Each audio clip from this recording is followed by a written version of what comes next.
మహాభారతంలో ఒక అద్భుతమైన ప్రేమ కథ ఉంది. హస్తినాపుర మహారాజు శంతను పవిత్ర గంగానది తీరంలో ఒక దివ్య సుందరిని చూశాడు. ఆమె పేరు గంగాదేవి. ఆమెను చూసిన క్షణంలోనే ప్రేమలో పడ్డాడు రాజు.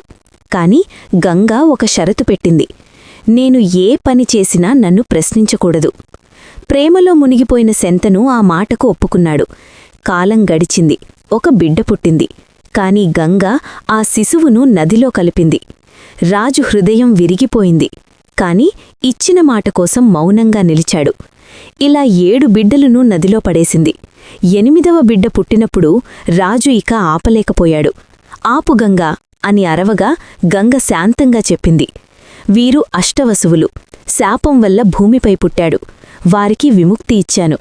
ఈ 8వ మాత్రం మహావీరుడిగా జీవించాలి అని చెప్పింది. ఆ 8వ బిడ్డే భీష్ముడు.